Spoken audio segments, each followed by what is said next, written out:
Hello everyone. Today we're going to talk about a few species of cories that I think are some of our favorite and are also some that you probably need to keep in your aquarium at some point. Stay tuned and watch these Corydoras because I'm pretty sure that every single tank needs some type of Corydoras in it. Alright, so we're going to start out with a large cory, and we know that they've been reclassified. We know that they're osteogaster and all these other things, but for the sake of this video, we're calling them all Corydoras. So we're going to talk about the Corydoras semi-aqualis, or the Peru black cory, which, surprise, surprise, comes from Brazil. Brazil? Please don't take that out. I love that. Brazil, Brazil, but can also be found in Peru or Brazil. It changes every time. So they get big, which is nice. You don't often see larger cories like this. They get long, upwards of 3.5 inches. So I kept a group of 12 of these once, and I kept them in a 40 breeder, and they were miserable. They were unhappy. As soon as I moved them into a 75, they immediately changed their behavior. They were happy. I will say that the males in tightly packed small aquariums will kind of butt heads with each other, but otherwise they are perfectly peaceful. So just keep them in a large enough enclosure. Like I said, these are a larger cory. Temps anywhere from 70 to 80, pH 6 to 6.5. And they have these this is why I like them, because of this very unique pattern that you don't see in a lot of Corydoras. They're a little spendier, they're a little more rare, but I think they're totally worth it. You should check them out. Okay, so this actually is one of my favorite Corydoras. I think they're gorgeous, and that's Corydoras concolor. And I think many Corydoras have very similar markings. They're hard to distinguish. This is not the case with concolor. Concolor is very different looking and actually has, like its name would suggest, a lot of color, and it means uniform color. So they have kind of two different colors that are very clear. They come from parts of the Orinoco River system, so like specifically in western Venezuela. Very common size for Corydoras, 2.5 inches. Temperature, easy to obtain. They can actually take it a little bit cooler, so they like it about 68 to 74, which could mean an unheated aquarium if you have the proper room heat. Their pH is normal, about 6 to 7.5, and the males actually grow extended dorsals, which, you know, pretty common for male fish. That's how they differ, and females will be larger. They are, like I said, very different for Corydoras. I think they're really pretty. They have kind of like a rusty orange and a really dark, almost violet black color. They're very, very pretty. One of my absolute favorites, and we're going to talk about quite a few species since you mentioned heaters that will not require a heater, and this is another one of them, the Corydoras melani, or the false bandit cory. These come from Brazil, Colombia.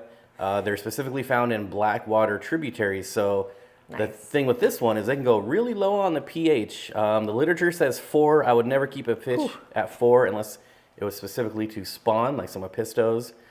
So don't go out of your way to make it that low. They can go up to 7. So I would say comfortably between 5 and 7 pH. They get around 2.5 inches. Temperatures upper 60s to the upper 70s. So again, great for unheated aquariums. The nice thing about these cories is they're not shy at all. Some of the Aenis cories never come out. Not the case with these. They're also very easy to spawn. Just do a cold water change, give them lots of protein, and they'll give you eggs and raise them up and sell them back, and you know how that works. But the reason I like them is because I just love the black stripe on them. I think it's pretty. I mean, obviously it's not unique. There's a lot of skunk cories that have that as well, but to find it in the non-skunk complex, I just can't pronounce anything today. In my opinion, is very unique, and that's why I like them. Okay, so my next one are Corydoras leopardus, or the leopard cory, and these are really pretty. So I mentioned prior that, you know, a lot of Corydoras look very similar. They have kind of like small black spots on them, maybe some black banding. These guys have more pronounced, larger spots, hence the meaning of their name, leopard. They're really, really pretty, and they come from Brazil also, specifically the West Amazon basin and upper Peru as well. Very common again with their size. All of mine are going to be pretty much the same size, which is about 2.5 inches max. And temperatures on these guys is more like what we would expect. It's kind of, it's like a 68 to a 77, so they can definitely take it a little hotter. They don't necessarily need a heater, so you could kind of go either way with these guys. pH, super standard, 6 to 7.5. They're often confused with multiple other species, specifically Julii, punctatus, and Triliniatus. So be careful when you're buying these because sometimes if the place you're sourcing them from doesn't know any better, they can be a different species completely. So yours are all the same size. Apparently I've found a bunch of large ones because we're going to talk about the Brocus splendens or the emerald cory. Like all of these, they come from Brazil, Peru, Ecuador, Colombia, etc.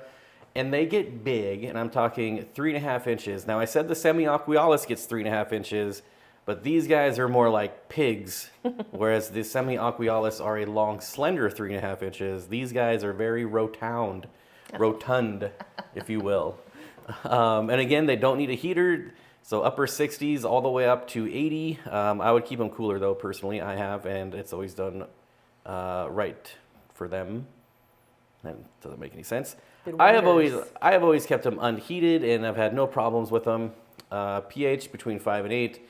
And again, not another shy species. Now, the thing I like about this fish is that when you spawn them and they hatch out and grow, they're just gray, kind of had this weird mottled pattern on them. And as they get older, they turn this bright green, well, not bright green, but it's just iridescent. So under the light, it'll be a bright green.